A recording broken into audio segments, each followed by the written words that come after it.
Welcome to An Hour of Power. I am Keith Anthony Blanchard, spiritual teacher, musician, author of the best-selling book Homecoming: Crossing the Bridge to the Soul, and your host of Center of Light.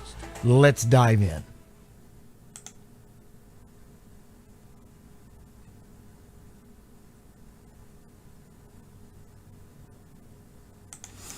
Welcome to Center of Light, all my Yanavites on this beautiful Tuesday night. Keith Anthony Blanchard here, host of Center of Light Radio, Center of Divine Unfoldment and Reinforcement.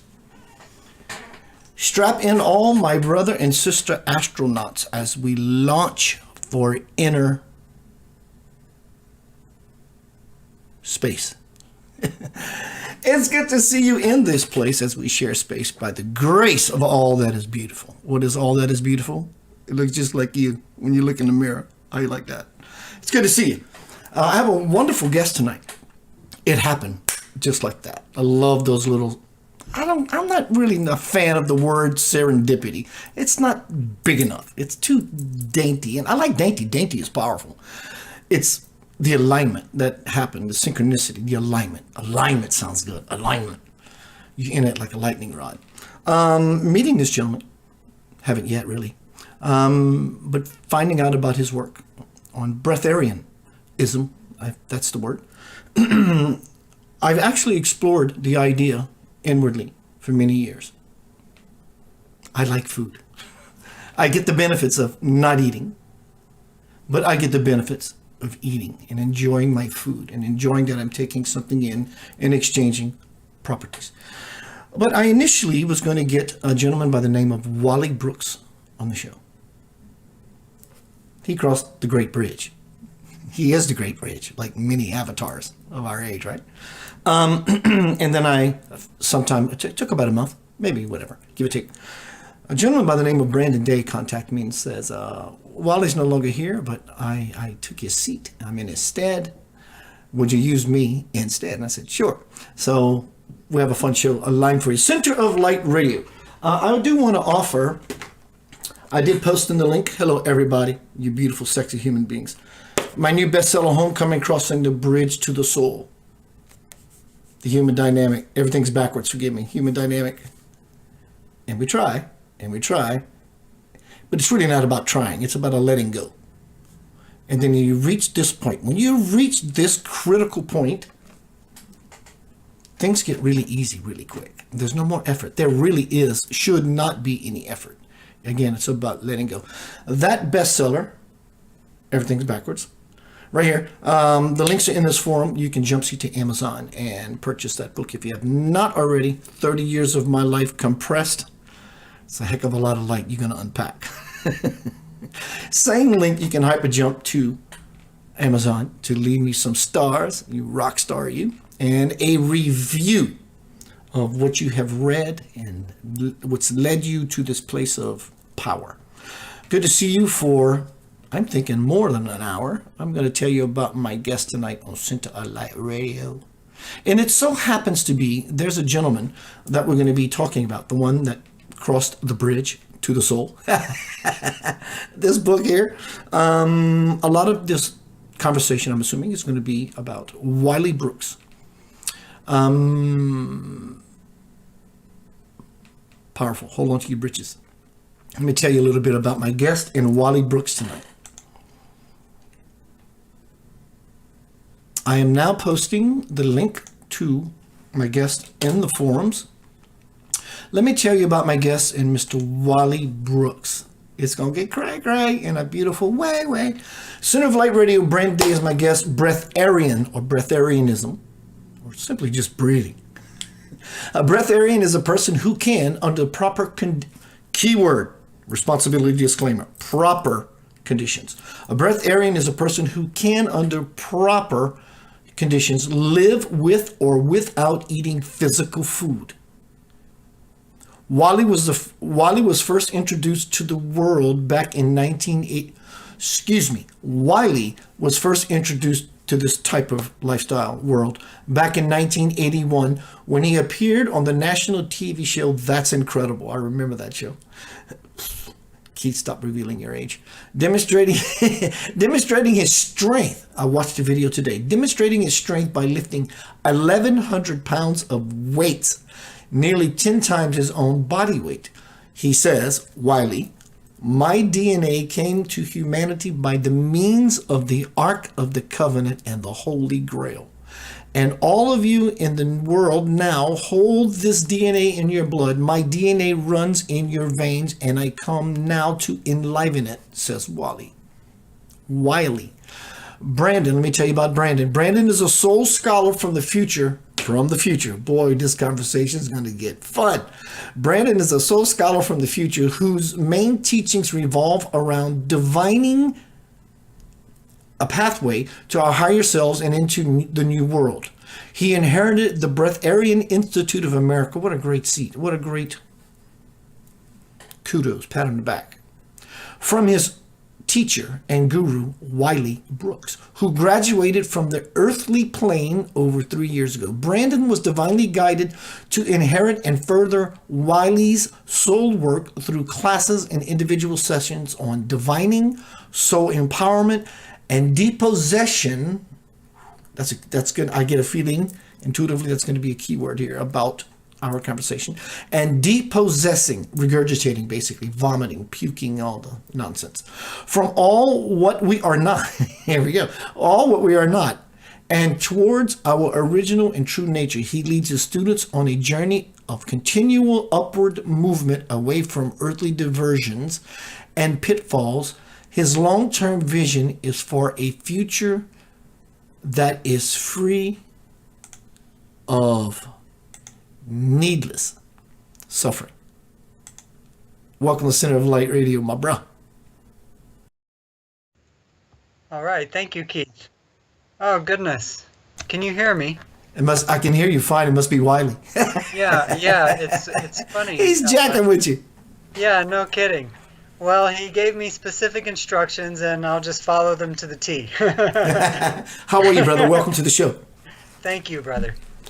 What It's a pleasure. good to see you. Thank you for the great introduction. Absolutely. Where are you, sir? I know you're in the mountain time zone, but where are you? Specifically, I'm in Silver City, New Mexico. Pretty place? So Nice place? It is a nice place. Well, Sunset? Sunset. I was actually tricked into coming here by Wiley, and what I found out since coming here and sort of looking at the history of this place is this is actually one of the lost cities of gold that they found. So this is a mining town. It's very different from everywhere else I've ever lived.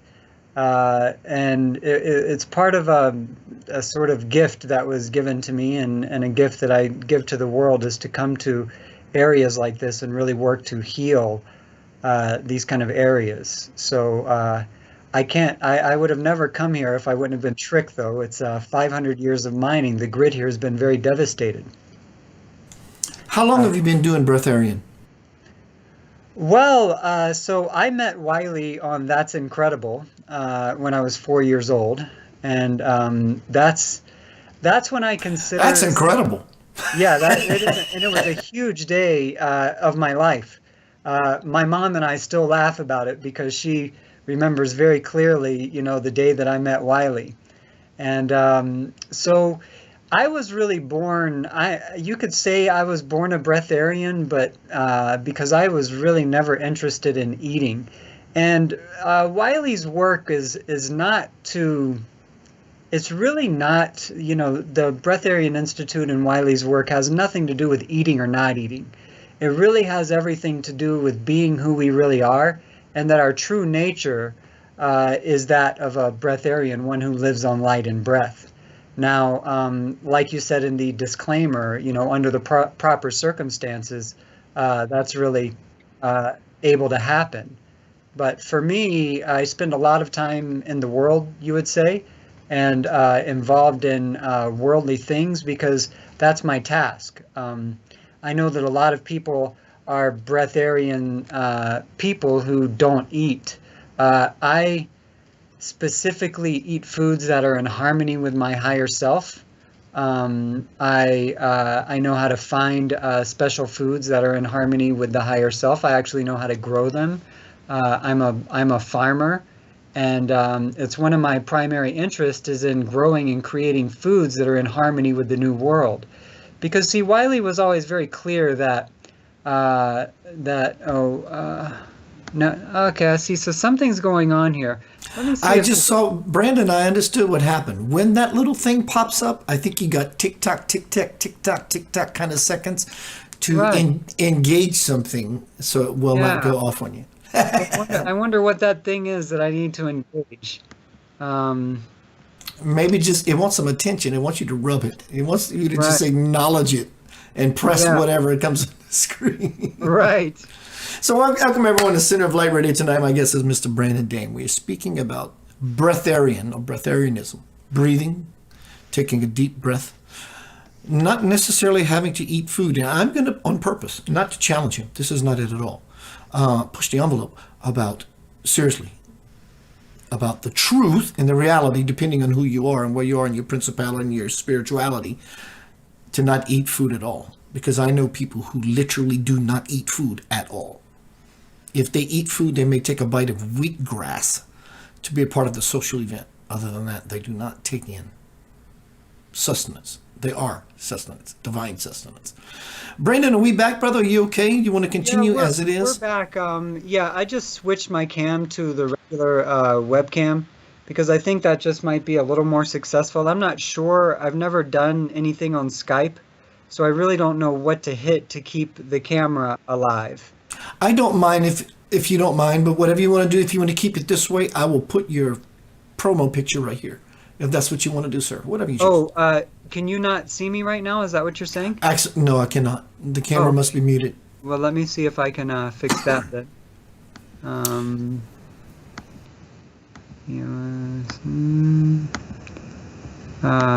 yeah, okay. So let's see if this is any better. So this is just my regular webcam. I hope this is okay for now. Looks fine. Okay, Actually, perfect. I'll do some tweaking on my end, but the reason I asked you the question a minute ago about how long you've been doing it Hmm. is because I ask this of my guests often. Okay. Before said experience, what was it like to be you? And now, who you are, Right. graduated, if you choose the word, to be the person for the Institute. How does it feel to you? How would you describe these two different, this time traveling, if you will? Right. Right. Thank you for that explanation. So what happened for me is that I met Wiley when I was 4 years old, and by that time I was already programming my adulthood from my imagination. So my parents were very strict on me, and I knew that I had no control over the outer world. So I began to really harness the power of my imagination at a very young age. And in that programming, I programmed my adult self to come back to my original self. And so really, the initiation into what I really call the Breatharian Institute began for me with what's called what's generally called people know this as a trial by fire initiation. And You think? yeah, yeah. So in my case, my sternum was broken, and there's a lot that happened before my sternum broke for me to be aware that it was a spiritual initiation. So I didn't have the luxury of going to a hospital to get it fixed because I was aware that it was happening for spiritual reasons. So of course I didn't want to go to a doctor and have them sew me up, and I didn't take any pain pills through the whole situation. And basically what happened is my sternum was broken open, and I had this magma waterfall that was like pouring down my chest. And I went home to meditate through the pain. And I went like this because it was one of the meditation poses that I used at the time, is to kind of put my thumb on my temple and put my hand over my forehead just to meditate through the pain. and there was a bee on my forehead. Weirdly enough, a bumblebee, and she stung me in my third eye. And so I already had this magma waterfall running through here, and then all of a sudden I had this brain fire burning through my skull and through my spinal column. Brandon, let And me interrupt you. Let me ask, if it's not too personal, how was your sternum broken? From impact? Obviously from impact. it was from an impact. And I so, had go ahead, sir. I had gone to go visit my my little brother. He's younger than me, and he was on dope at the time, like opiates and things. And I really didn't know. I'm pretty innocent when it comes to like the hard drugs. And he just yeah, and he started to kind of be violent and stuff. And I was just trying to leave the house. I was trying to leave the situation. I made it to my car, and see, I had taken martial arts a long time in the past, and I'm aware of how to defend myself. But all of my teachers, especially the very spiritual teachers, would always stare right at me and say, you have a weapon. If it comes time, you pull the trigger, because they knew, they could tell I would not want to hurt anybody. I never once fought while I was taking martial arts. And so my brother attacked me, and I kind of dodged out of the way, and I had just a moment of choice of whether I was going to slam him on his head and definitely knock him out, maybe break his neck, or have mercy on him. And I had mercy on him, and immediately he kneed me in my sternum and broke my sternum. And so then I had to fight for my life with a broken sternum to get out of there alive. A broken And heart. yeah, and so you said it broke my heart? A broken heart. I mean, it was an Broken heart. impact to your Exactly. heart, your heart chakra, Exactly. sternum, coming, that kind of energy coming right in. Right.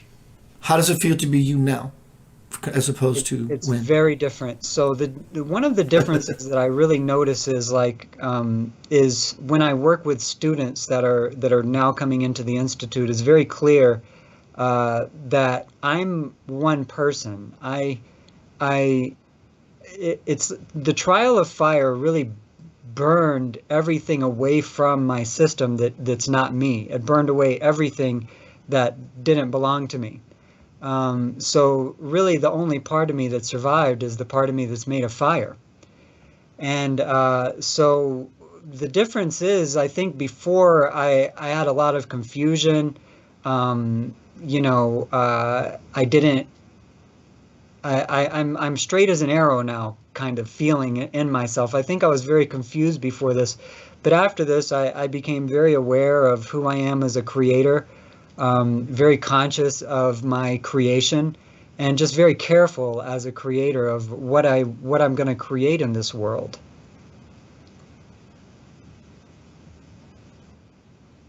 So I hope that's the difference. The difference. I could see you as someone who's beyond serious about. In fact, it's not an attitude. You're in it. There's no way you can get out of this fire. What month were you born?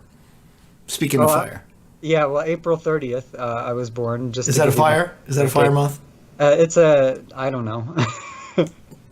I'm not, a lot of people are into astrology and things. I don't know. I just love life, and I love everyone. And, I don't know what are fire, earth. That's way beyond any fire. That is the fire. I often use that reference, fire. Dive into the fire. I tell people all the time when I do my work, my presentations. Some part of you, when you want graduation and you want something a little more delicious, you are going to die. Not Yeah. only physically, that's going to happen anyway. That's already established.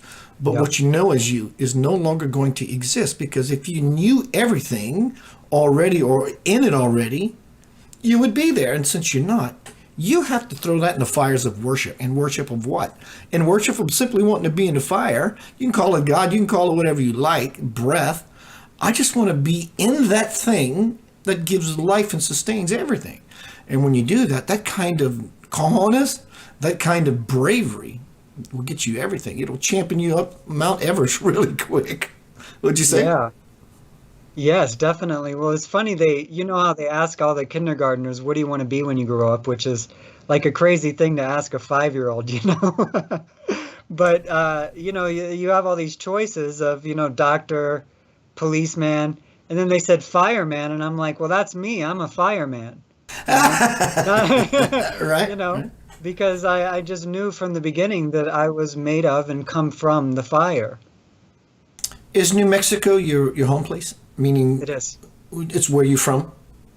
Oh, well, I was born in the upstate of South Carolina. So Uh-huh. the reason I'm bringing up New Mexico is because the sunset's fire. It's just, is it? I don't know where you're located in that state, but is all of that state graced with amazing sunsets? Pretty much, yeah. Yeah, yeah, I would say so, yes, for sure. Yeah, yeah. Sunsets, we have great sunrises here too. Yeah, I would think there'd be a shake hands deal. Any more you would like to talk about what you're doing, how you do it, what's the benefits of it, and and whenever you choose, we can move into the Wiley segment. Sure. So basically, what Wiley, and this can just go right into Wiley, but basically, I consider the most valuable thing that Wiley gave me was the ability to divine things for myself. So, like, one of the things I do is I find water for people. So, if I can find water hundreds of feet beneath the surface of the earth, and I can tell you the quality of the water, and commune with the consciousness of the water, to then, because I don't just tell people where water is. If the water says it doesn't want to come up and be a part of the people's lives, it stays down there. I don't even tell the people where it is. It's so if I can do these things, then it just really means to me that that there's a part of me that knows everything. And so what Wiley really gave me that I consider the most valuable thing in the universe is, you know, he taught me his system of divining, of learning, you know, how to tell what is one energy from another.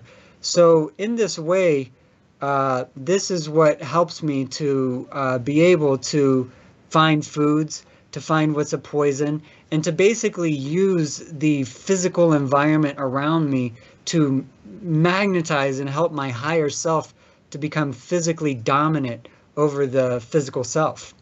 So this is what I consider the biggest gift of Wiley Brooks to be for me, is the ability to tell what is going to lead me toward the higher self, and what's going to pull me away and sort of fragment me away from the higher self. And so this kind of freedom that he gave me has made me completely detached from my likes and my dislikes. I don't care what I prefer anymore. I don't care what my opinion is anymore, and it's very freeing, you know. And I think this is the big gift that I think Wiley gave the world too, is the ability to scientifically find all information for ourselves. So that's my big passion in the Dig institute is, that. That's yeah, fire. teaching people, yeah, for That's fire. yourself, you know. I can teach the reference points and how to do it, and then you're free, you know. Let me ask you this.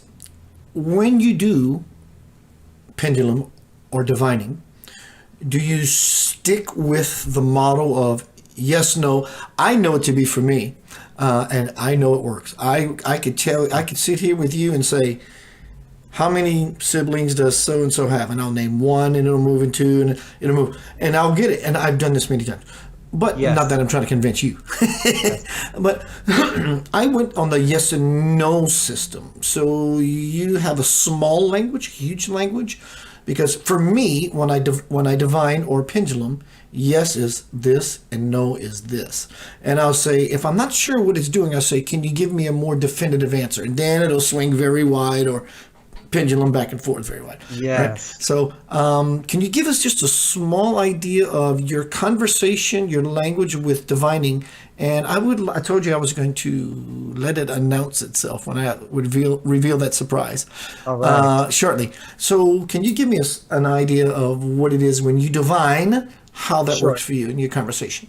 Sure. So the yes, no, maybe system is inherently a linear system that we use to communicate with a nonlinear part of ourself. And so this system is counterclockwise is harmony, clockwise is disharmony. And then I'm never really asking a question, I'm checking reference points. So if my reference point is my higher self, which sits about 3 inches above my crown, then I hold the higher self and I get a nice harmony spin with the higher self. And then I check objects and I see, well, is this in harmony with the higher self? Is this in harmony with the higher self? And through this, I've been able to, I can just choose anything and know what it's in harmony with. And so that's really the big standalone kind of difference. And I have taught on the international level for a few years, and to see if anybody else is teaching anything like this. I think that the biggest thing is that if we want information from a non-linear, multi-dimensional part of ourselves, we have to be humble enough to speak its language. It doesn't speak yes, no, maybe. It speaks harmony, disharmony. And that being said, I want to share for those who may be new to this way of spirituality. This is not something demonic, that there's some energy above you using your subconscious as a typewriter making things swing. That's not the way of it at all. What it is you are 98.6 degrees of energy. You walk into a 98-degree sun or temperature day, you're going, it's hot out. We know the sun to be energy. So if you're 98.6 degrees, you have this bioenergetic field that's just consuming everything and spilling out into everything. So there's a signature vibration to who you are as to why your karma, what you reap, what you sow, comes back to you. So as you begin to, as Brandon said, communicate intentfully with the fire, the Sacred Heart, I'm serious about expanding. The conversation you begin to have, it's vibrational from the multifaceted, fractal self. It's just sending you energy. And so as to why it moves in a certain way, because you're a vibrating being. I would like to take this time, if that's okay with you, Brandon, this is your platform, to hand you a surprise. Everyone, I want to introduce you to Mr. Wiley Brooks. Mr. Wiley Brooks is a little deeper than Breatharianism. That's pretty deep in and of itself. But I did watch a video of Brandon yesterday and today, explaining or sharing his time with Wiley and what Wiley is, where he's from, why, and all that cool stuff. So, Brandon, I thought of you today. So, let me move a few things around so I can get to it. Everyone enjoy. My name is Keith Anthony Blanchard. Tonight, my guest is Brandon Day, and we are speaking about Breatharianism, and his mentor, Mr. Wiley Brooks. Enjoy. Now here is Mr. Wiley Brooks, who stopped eating 17 years ago, claiming that all the elements...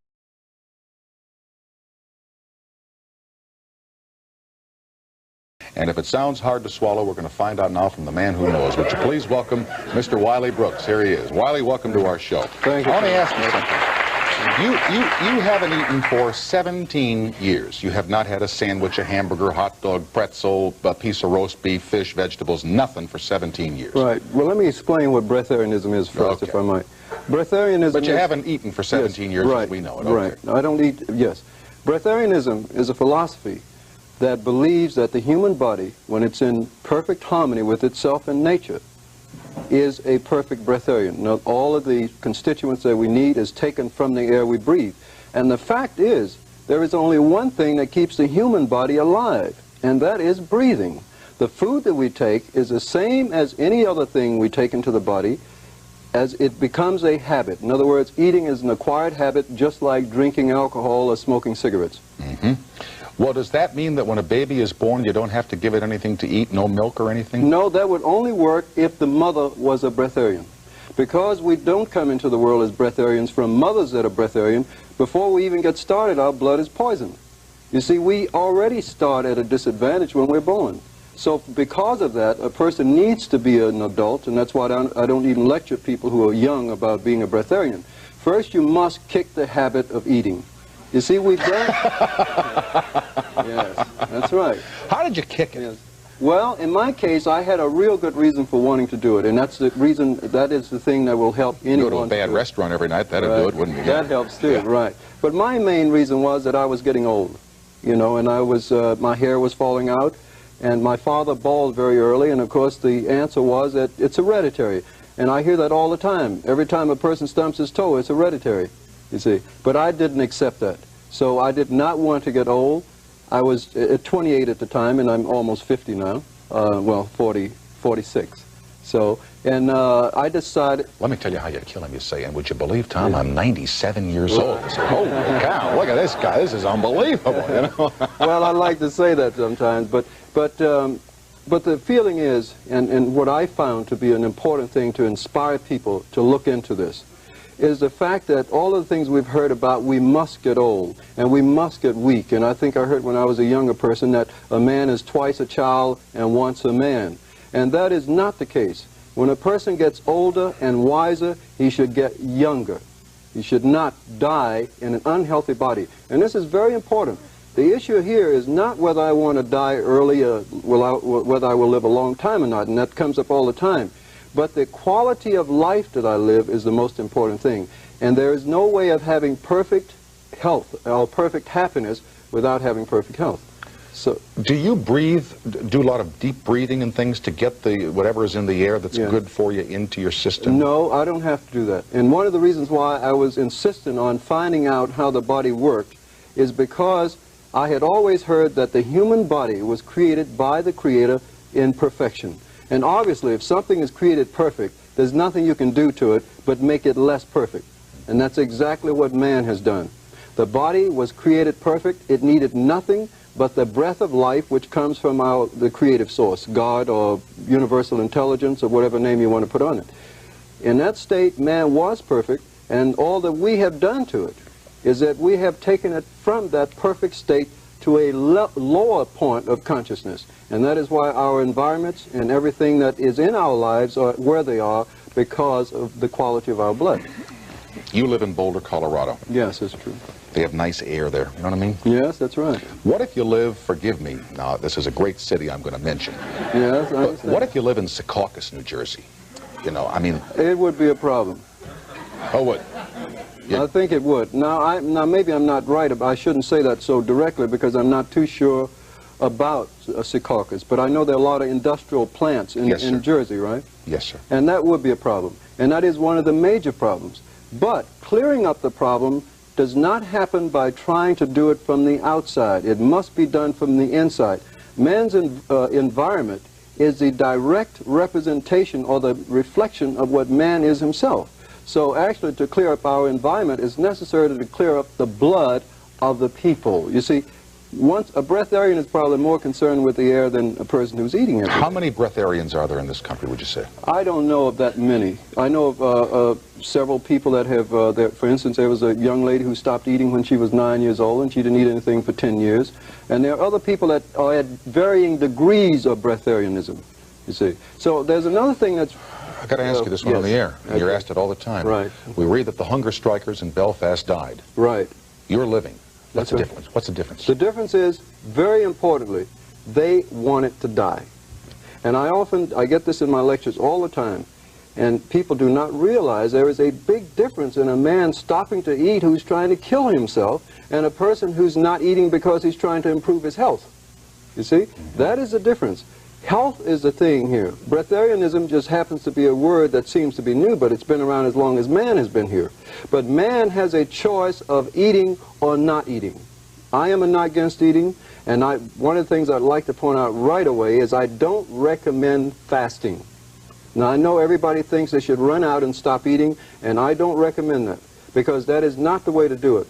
The body has to adjust gradually and retrace itself back to the original state of health, which was breatharianism. That's the way I view it. I figure in 25 or 30 years I'll, make the adjustment to where I... Do you ever... I guess you don't get hungry anymore. No, when you walk I don't. on the streets and smell things being cooked, you doesn't mean a thing, and I can tell you why. It's very simple. If we have an automobile, we have a gauge on it that says empty and full. If the automobile is full of gas, is there any need to put any more in it? No. So the meter says full. Same thing with me. Your meter's full. The appetite says one thing. That's right. The appetite says one thing. Your body is lacking energy to keep it balanced properly. Now, when you have satisfied that balance in your system by whatever method you might use, the body has no appetite. so there's no reason to eat. I don't have a lot of time here, but what happens when somebody invites you out to dinner? No, I mean, eating is a social thing, too. You know what I mean? I mean, Tom, I'd like to point out here that is the most difficult thing about becoming a breatharian. It is, because not only is it, I mean, it's hard for a person to go out and do that, I mean, from my side, but even when I learned to cope with that, I found that I still had difficulty because everybody who knew me would feel guilty about eating all the time. And they shouldn't, because you're fine. Exactly. All right. Thank you for being with us tonight, Wiley. My pleasure. Keep going. Happy holidays to you. We will continue right after these announcements. Chief?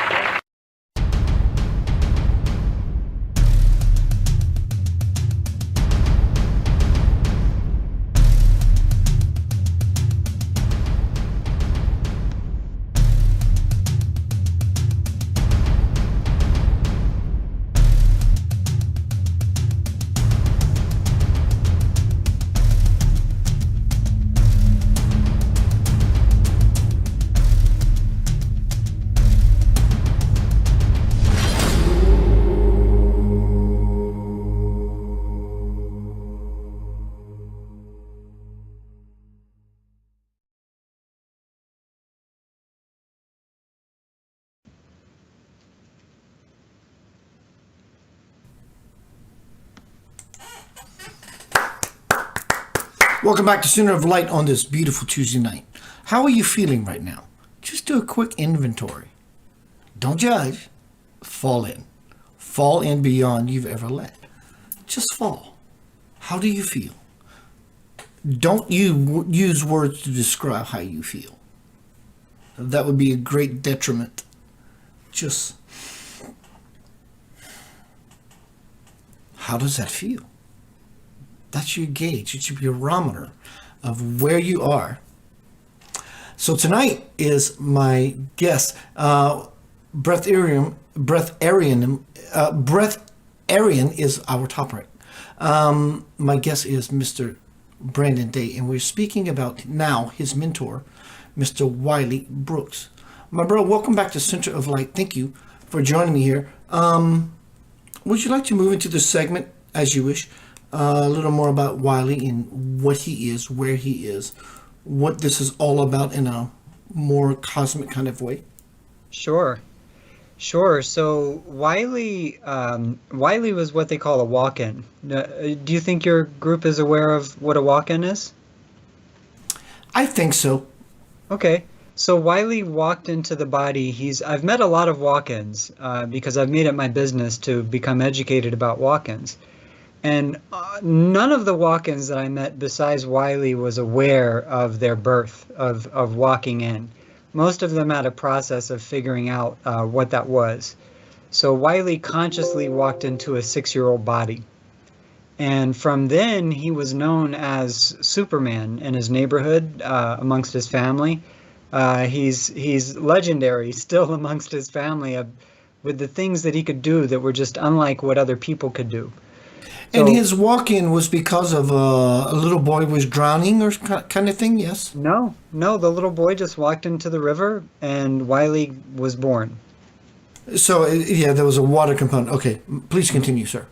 Yeah, so from there, it's fascinating, but I've never actually met, I know there's probably others, but I never met anyone without a veil before meeting Wiley. And Wiley was actually making hand over fist money at 9 years old because he could see the insides of electronics. So he made a quick business out of fixing people's televisions. And he went on from there to design music studios and all these things because he was just a brilliant engineer of electronics. I saw a video today or an article today. He was a producer or a design studios for Led Zeppelin and all is that right? Right. He was the first what they call black person to design music studios in New York. They would just write him blank checks to design these studios and then pay him to then record people's music and stuff after that. And So yeah, he recorded a lot of artists: Led Zeppelin, Jimi Hendrix, Janis Jimmy Rose, Joplin. Chapel. Let Yeah. me ask you this real quick, and I think this is a very important question from Rena Winfield. It's not a challenging question; it's just a simple question.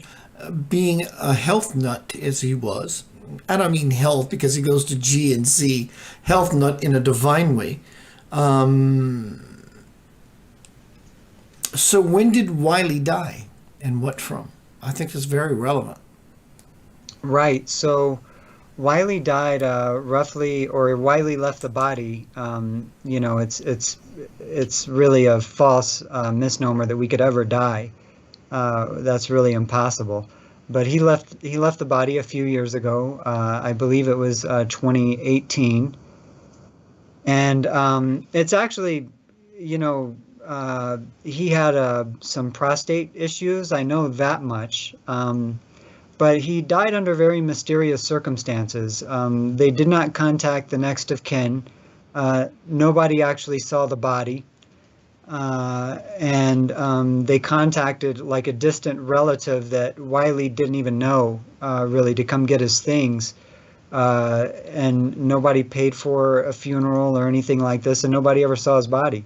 So his daughter and his grandchildren and things, just really, they would like me to do some investigating around it, but I'm just quite busy at the time to figuring out the other things. So we can't really say firsthand how he died because nobody's actually seen the body. When Wiley always ate to stay in the body, he ate for different reasons than other people eat. So he always told me whenever he was ready to check out, he would just stop eating, and that basically his body would begin to shrink, and the light would gather around his body. And so, what he's told me, you could say psychically or telepathically, is that he was taken to another place to leave his body. I do know this for sure, that I have a friend of mine, my mentor, who had a best friend that I've met once or twice. That his name is Gary. When we're talking about spiritual illumined individual, his name was Gary. He had to smoke cigarettes. He had to, because if he didn't, he couldn't exist on this plane. He wasn't smoking cigarettes because he wanted to exist on this plane. Until his contract was up, he knew it into whatever the reasons. He had to do earthly things to embody the earthly imprint and the anchor. That's right. So I totally get that. Yeah, that's right. So I'm sorry I can't answer that question because I don't like to speak about things I don't know about. Sure. Nobody knows how Wiley died exactly or left the body exactly. So do you want to, move into the idea of what I've learned about one of the two videos I saw of you, when Wiley shared with you, your time with him, about who he is, where he's from, what he does, what he's done, and so forth. Is that something sounds interesting to you? Oh, sure. You want me to just keep going? Yeah. Let's introduce our listening audience to Wiley Brooks and what he is. So Wiley came here to gather information on what are the problems of the world. See, when Wiley became enlightened, before he lifted the weight on national television, he went a long time without eating. It was around a month and a half without eating or moving or doing anything. And he could see that he was going to have to leave this plane, but everything was perfect. So there was no problem with leaving the earth. But then he remembered that the people in the world had problems. He never really had any problems, but he remembered that the people in the world had problems. So he decided to stay incarnated in the body and try and figure out how to help humanity. So from there, he began to gather information and find out through divining and through the use of what he called his God body to begin to figure out the problems of the world, figure out what exactly is the group known as the Illuminati, who are the bad guys in the world and who are the good guys in the world, and how is it that things have been locked into this slavery matrix? So in that, Wiley always knew that he came from the area called Sirius. He was a Syrian god. And so what Wiley said was that he found that the Syrians in the beginning were tricked into creating sort of traps of bodies for the real humans in the world. And they were tricked by this reptilian race of beings and into creating these traps. So the Syrians never wanted to enslave anybody, but they were naive about slavery, and these beautiful reptilian beings basically tricked them not only on Earth, but all around the universe where they were doing projects together. These reptilians had tricked the Syrians. So what Wiley did between 2009 and 2011 is spend immense amounts of time straightening out the world through the use of his body and through, ironically enough, Google Earth. So he used... So when you say these reptilian beings are these beautiful reptilian beings, do you mean because they had beautiful physical attributes, or the fact that they were just alluring and tantalizing because they're promising you, like Jesus, follow me now and I have the kingdom? What is beautiful? I think it was both, just from Wiley, from what Wiley said, they were excellent liars, just wonderful liars like the Syrians never had experienced before. And that they were also very convincing and physically beautiful. But they convinced the Syrians to put sort of what he called like implants in our bodies that would end up trapping us in these bodies. Now, the thing about creation is that once you create something, it has to play its course. It has to live its way out. That's why we have to be so careful with our creation, because once the ball rolls, you can't stop it. Let me ask you that. That's where karma comes into play. Mm-hmm. Once something is launched into it, here's a small pond, still pond, and you pick up a stone, intention, conscious or not, and you go, it plays itself out. The ripples go to the edge, which there is none, but until the energy changes to where it brings it back to the center. Is this what karma would be birthed from? Creation playing itself out? Yes, I would think so. I love it. It depends on, I mean, everybody seems to have a different definition of karma, but yeah, absolutely. So it's the playing out of things. Yes. The what? It's the playing out of things. Correct. Yes. So the Syrians, they call them the Watchers. A lot of people call them the Watchers. They have indeed been watching things because they knew that one day they would have to straighten out their creation once the time was right. So this birth into the new world in 2012, Wiley came to straighten out the old world, to straighten out the problems of the old world that the Syrians created. And that's what he did through the use of his body. He straightened out what they called the Eye of Isis and the Eye of Horus. And in 2011, he began to call me in the summer of 2011 and say, Brandon, I feel pregnant. It's the strangest thing. He said, I keep seeing my energy body is like a pregnant woman. But I look at my belly and it's my belly that I'm used to. And he began to give birth in August of 2011 to a new world. He called me one day and he goes, my water broke. And he was laughing. And I go, Wiley, you mean the pregnancy thing? And he's like, yeah, my water broke and I'm giving birth to a whole new world through the body. Now, during this time is when I went through the Sacred Heart initiation, and that's when my sternum broke. So I actually went and lived with him while he was giving birth. And because I had to come and stay with him to really make it through my initiation alive, because the pain was really, close to pushing me out of my body. So I was living with him every day while he was giving birth to a new universe. And so that was the playing out of the Syrian responsibility of the ones who entrapped us in these bodies. He finished the job of the Syrians because he said everything had to be done through a human body. That was Absolutely, the way this world because was the created. human vehicle is the anchor from the higher realm to manifest things on the earth. That's right. Absolutely. This is delicious conversation. I'm really enjoying it. So thank you, Brandon Day, for being here. Everyone, Keith Anthony Blanchard here, Center of Light, speaking with Brandon Day. And we're speaking about Breatharianism. Is that a word, Breatharianism? Breatharianism, yes. A But it practice. means one who breathes. It has nothing to do So with, every human being, whether they know it or like it or not, you can tell your mom, your dad, your grandpa, your grandma, there's nothing you can do about it. You are breatharian. that's right. That's right. That's beautiful, delicious. Let me ask you a question. I'm going to put your rock star picture up, and then I'm going to peekaboo somebody. And I'm assuming because of your field and the level that you're playing in this field that you would know possibly his name and or some backstory on this guy here. Check this out. Let me see if I can find it. Where is it? Let's try this one. Nope. Nope. Please, there we go. Boop. Who's that guy?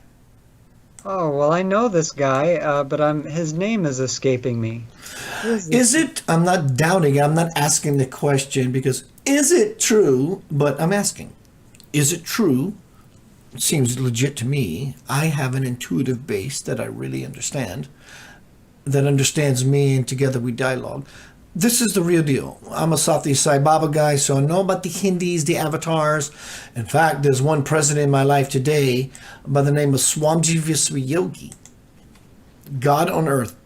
It may move anyone to where it's God on earth. These people don't eat. It's not like Wiley, who's very successful at Breatharianism, and Brandon, and whoever chooses to. This is something, these people achieve or something. The people I'm describing now, they're not achieving anything. They're freaking here. Swamiji Sai Baba, Swamiji does not eat. When he comes to Memphis, Tennessee, he does not eat wherever he goes. But I know this because of my sister Anjana, who shelters for 30 years. Mm-hmm. He's there for 2 weeks. He doesn't eat. These people don't have a need to eat. Not because they're trying to receive through sungazing, information, being in a formation in the form of sustenance or energy or food, as we would call it. They are the it. They're exuding this radiance of light. So do you know any backstory on that particular guy who possibly hasn't eaten in like umpteen, if not into the 20s and or 30s of years? He's like 85, 95 years old. Mm-hmm. I know a little bit of a backstory, but definitely not enough to be an authority to speak about it. But I am aware through his energy that he's legitimate.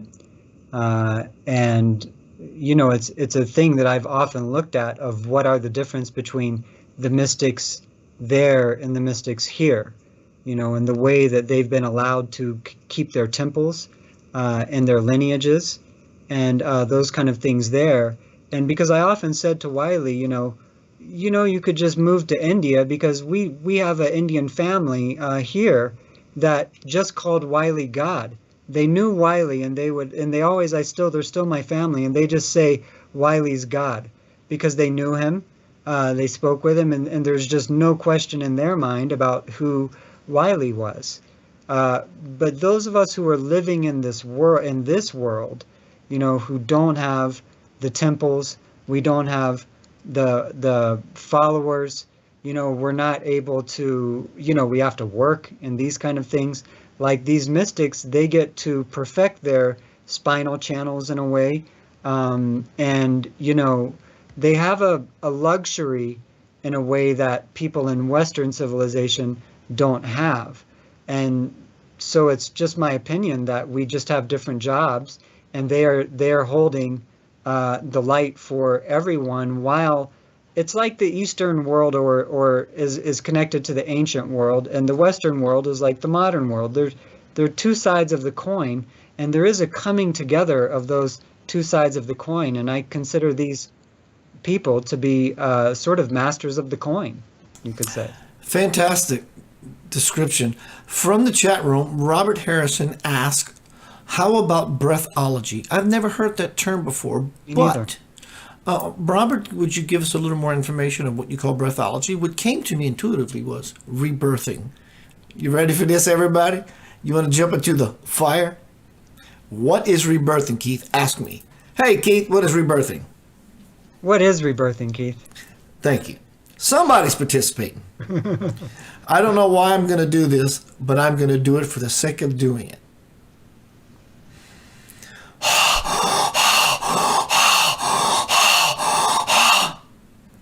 How long do I do that? As long as it takes. Well, how long is that? You will know when you engage into the fire. This is brought about by some of the pioneers, Sandra Ray. Rebirthing is bringing in so much prana energy and moving so much oxygen through your body that if the mind wants to tell you, please don't jack with me, leave me alone, I'm going to stop you and do everything I can. So the monkey gets louder. Ooh, ooh, ah. Ooh, ooh, ooh. And all of a sudden your wrists start to hurt. And they call this tetany. Wherever the term comes from, I don't know if it's Sanskrit, India, I don't know. It's called tetany. So as the energy gets elevated and through your system, the hands want to do this. Well, why do the hands want to do this? Because the hands represent control. Hello, human being. It represents control. The ability to grasp things and hold on to them and hold on tight. So they get uncomfortable. So you can either increase the breath to blow those channels completely wide open, or you can decrease the breath because it just hurts a little bit too much. It feels like you fell asleep on your hand all night. It's not that painful, maybe a little more. But have you ever heard of rebirthing to where you literally blow out through the breath these phenomenal, blissful places that one can achieve if one would actually do it with someone who is a coach or someone who's responsible to be with you when you do it? Have you ever heard of this process? Are you asking me or the gentleman? I'm asking you. Yes, sir. Yes, I have.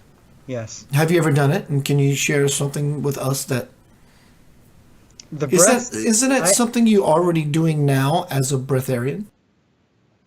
Yes, well, the thing that happened for me is I used to do these breaths. I don't even know what they're called, but I would breathe in for, about a minute, and I would hold my breath for about 30 seconds and then breathe out for about a minute and hold my breath for about 30 seconds. And I would call these little death breaths is what I called them, because when you do them, you feel like, you're getting pushed out of the body in a way. But what happened for me when my sternum broke is it changed I'm literally just now getting my breath back, of being able to get the breath down into the body again. So like this is part of there are a lot of people who are into prana and building the spiritual energy through prana. And I believed in that until I went through this wall of fire. And burned for just literally months. This magma lava flow was just flowing through my system. And from there, it was very difficult for me to get my breath back because of the difference, the change in alignment of the spine that happened from breaking the sternum and not being able to go to a doctor to fix it, based on my knowing that it was a spiritual initiation that I didn't want to stop. So I'm aware of these things, but essentially I'm already really where I want to be personally, as far as my attachment level to anything is really just gone. And, I really literally don't care what I like or what I prefer or any of these things. And my objective in this world is to create the kind of world that I want to live in. The kind of world that is really free of suffering. That's why I concern myself with growing foods that are in the new world, with building homes that are in the new world. I know how to build structures in this world that act like the temples do in India and things. And I know how to do this through the use of plasma and hemp. And these are the things that I've concerned myself with, creating the kind of world that's free of needless suffering. And that's really all I'm interested in. These spiritually, I'm really where I want to be. There's nowhere for me to go. I hear. We're all Yeah. trying to get there, but there is actually here, and it may Yeah. take for the journey from here to there to realize that it's actually here. That you've freed yourself from your opinions, right, wrongs, all that noise. Yeah. Has it freed you when you lay down and you release body consciousness? What are your dream experiences like? Is there something you can share? Do you have them, soul experiences? I don't, to me, there's a difference between a dream, soul, astral, and soul. A dream is something you wake up and remember that you saw a movie last night with your spouse. It's just something you remember. You just remember watching a screen. Astral travel is you're present and you're zooming around like you do on the internet every day, but the cosmic internet. A soul experience is something completely different. It shatters everything as far as time, space, because even in the astral travel, although time is a little wonky, there's still some time involved because you're traveling from a here to a there, though it may be very fast. But in a soul excursion, something is completely different. Is this something that frequents you, sir? When it needs to, it does. Yeah. Yeah, it certainly does. Before 9/11, I had all of these airplane crash visions. And when 9/11 happened, I was visited by my team, and they told me that, we gave you these visions so that when you have visions again, you would know that there was substance to them and you'll have a long-lasting faith. I didn't have any other visions like this in the dream world until after the very end of 2011, between Christmas and New Year's of 2011. And from there, I had all of these, what you would call apocalypse visions. Now, those lasted until about 2014. I had these kind of visions. And since then, I've had none, just not one. And which is pretty perfect because it's kind of unsettling seeing what's, bound to happen. And but now when I have these soul excursions, they're kind of rare. Normally I meet Wiley on them along the way. And Wiley's always, he shows up to me the way that he shows up to basically everybody else who contacts the Institute. And he's always floating. He's always wearing like a Star Trek kind of outfit, like a skin-tight Star Trek kind of uniform. And, and I gather information, I fly around. I'm usually taught about teaching. So in these excursions, I always seem to be in class. But then once I pan out at the end of the vision and I see the larger picture, I can see I was actually teaching people throughout the whole thing, even though I thought I was in class the whole time. And that's usually what mine are like. Yeah. We got a little bit more. Let me ask you a couple of questions, my brother. The first one, I'm not challenging you. I'm challenged. Wiley has supported, it is supported the idea that if you're going to eat food, you know it's coming next, don't you? McDonald's. What the frick? Yeah. Someone who's in Breatharianism, and he is the man. He is the Sai Baba of breatharian breathing, right? Breathing perfection. So, and the whole idea of Breatharian is not to eat food. But if you're going to eat food, why are you going to drink a Diet Coke and eat a McDonald's hamburger? Thank you curious. so much. It's the perfect question. I love that you asked, because as many times as I've tried to explain it to people, people have a very hard time with this.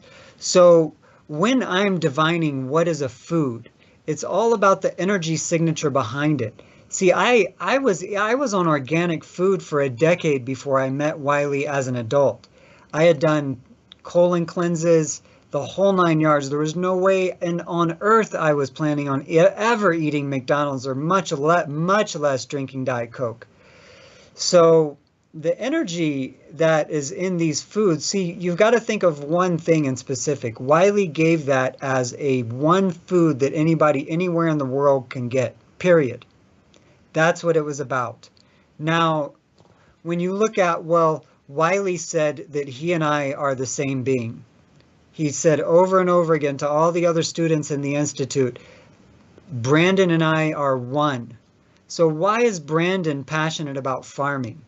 You know, because I can find seeds that are in harmony with the higher self of the different soul groups of humanity, and grow those seeds and grow them in a plasmatic environment that creates other perfect foods. See, that was the one food that he told people about, but I know of a number of foods, and I can choose a store using Wiley's divining technique. I can choose a store and see, is there any food in this whole store for me? And then walk into the store knowing nothing and find that exact perfect food for me right now.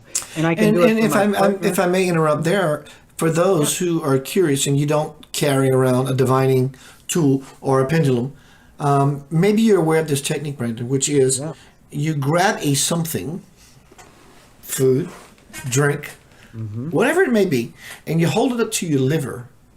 And if your body naturally sways forward, it's rejecting it, as it's expelling it, expulsion, regurgitating. But if your body leans backwards, it's saying, I'm willing to take this in. Do you know this technique? It's funny you say that, because I've heard of another technique that's the exact opposite of that technique. Well, it makes sense to me as far as the idea of moving forward. I don't want this. And of course, then you can say maybe your body's trying to tell you you should move forward into this idea. and that's what most people teach, and that's why I love the program of harmony disharmony, because I use a pendulum, but the pendulum is just an extension of the heart. You know, the energy comes through the hand, and it's an extension of the heart. So I can also just hold a food, and my body will naturally spin counterclockwise or clockwise, depending on harmony or disharmony. And so there are these techniques. I think it's a matter of setting up the system within our system. We command, when I move forward, it means this. When I move back, it means this. And, you know, because it's funny, you say the thing I've never heard anyone say, and I've taught at the annual convention of diviners for the last 2 years, and most of them say if you hold something and your body goes forward, it's a yes. If your body goes backwards, it's a no. But again, you know, yes, no is a linear language, but we're speaking to a non-linear dimension within ourselves. I think there's a more perfect technique, and that's what really Wiley showed me was a 100% accurate technique, which divining should be 100% accurate. Totally agreed, hence the word divine. Yeah. There should be no error. Let's go through one more segment, if you will. I want to ask you or bring up some meditations and some mantras. We can keep this somewhat short. Let me start by reading this. Start meditating with these magic words for at least 30 minutes a day. And on a bullet point, some of these magic words, and I do this on purpose, I like trying to pronounce them and get it right, because it engages my intuition. It may be spelled differently from my tongue, but I use my intuition to see what it says, especially when I meet people for the first time from not of my said territory. So number one is Jotnaranjan. Jotnaranjan. I was so Jotnaranjan. Can you give me a little bit of story on that and what it does when we begin to chant such power words? The words or the one word? All five or just one? Just the one. So what happens inside that word and the characters of it? What is the magic of such a mantra? Right. Number one. So Jotnaranjan is what you would call the god of, or the name of, the perfect first dimension. It's the first dimension in its perfection.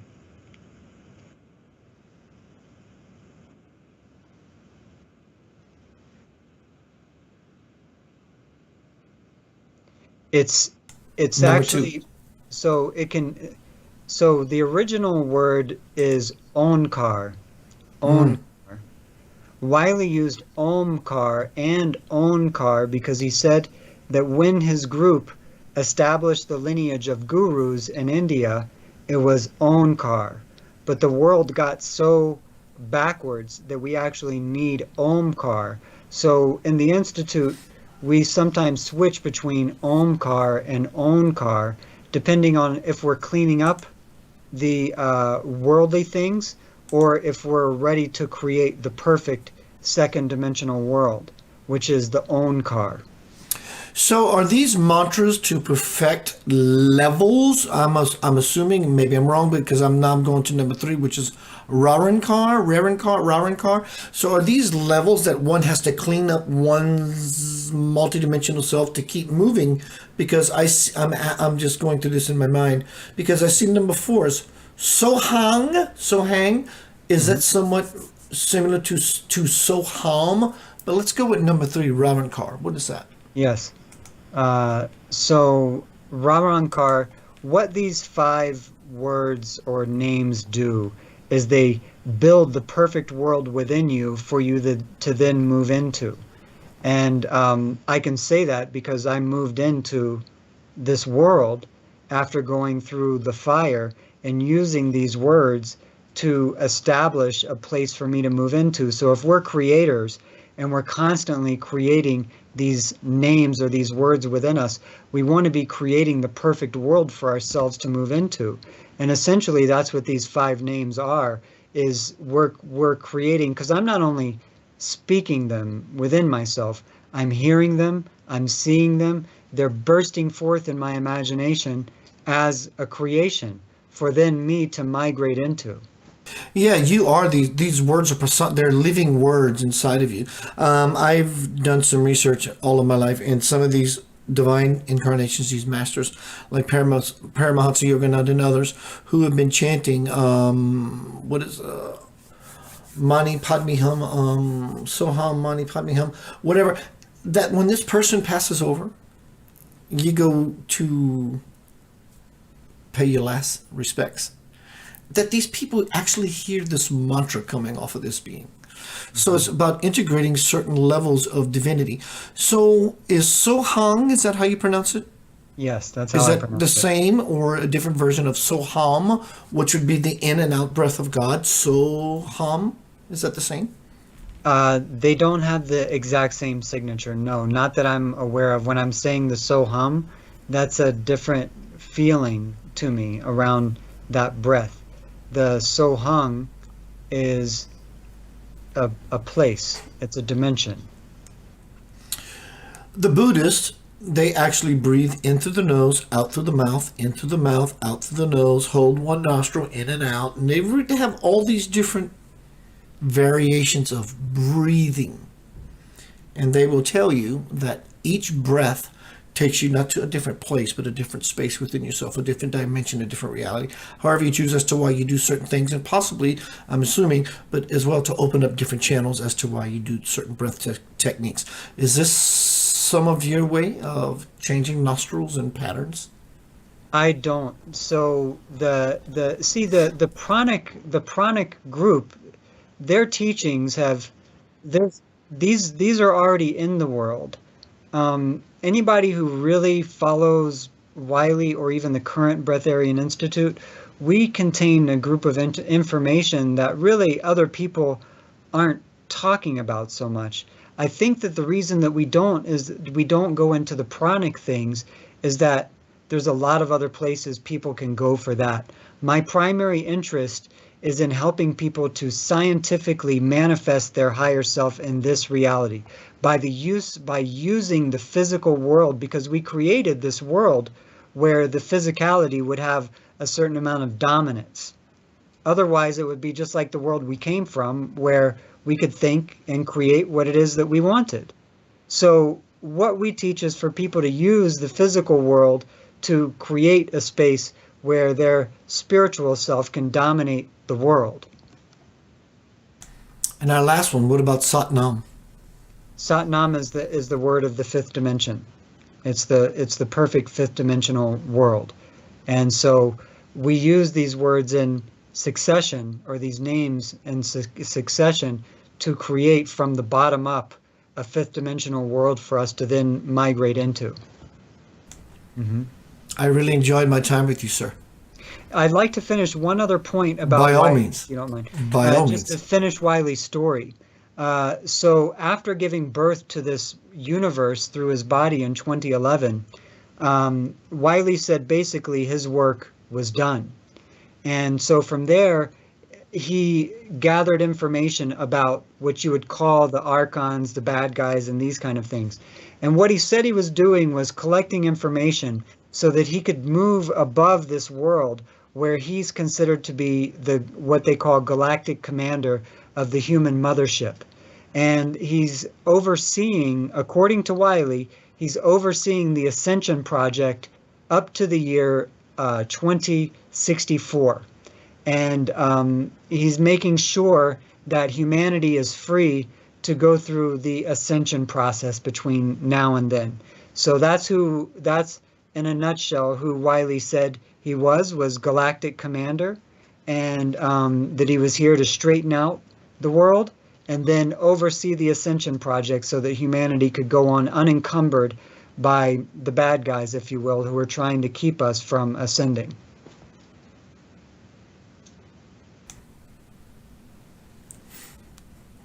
Wow. It's beautiful. And for those who this may be just so, see it as a story, a beautiful story. You watch Walt Disney all the time. It changes children's lives because it creates imagination. John Lennon was so good at, he said, imagine all the people, and all of a sudden your mind engages, your heart engages in such imagination. It creates the new world simply by imagining. Yeah. That's right. That's right. Brandon, you are welcome back here anytime, sir. Thank you so much. I really enjoyed my blessed space with you. Me too, brother. Master Keith, thank you so much for having me on. Keep us posted. You're always welcome here. New book, whatever. You got to have a book in you. You just got to. But let us know what you're doing, and we'll get you back soon, and we can go into other areas and other arenas and play spiritual ping pong and just be a bunch of knuckleheads together. Sounds good to me. Perfect. Thank you so much, Keith. Stick around if you can. I want to chat with you in the after green room. Everyone, Keith Anthony Blanchard here tonight. My guest is Mr. Brandon Day, speaking about what he is now doing, serving. The highest calling is serving. You want to shift your energy? Start serving everybody as often as you can. Well, Keith, I have a practical life. Well, you might have a practical existence, but you will start living when you start loving and serving. Service is the highest calling. Whether you're a gas station attendant or a waiting table, serving. Always being in that space of service. You don't believe me? I will challenge you. Spend one day serving other people and see how you feel when you lay your head down on that pillow. Your life will change, as well as those that you're serving. Wow. You're loved beyond measure. My name is Keith Anthony Blanchard. It's a pleasure to be in this treasure trove with you as we go down the grove to do what needs to be done. Love is already won.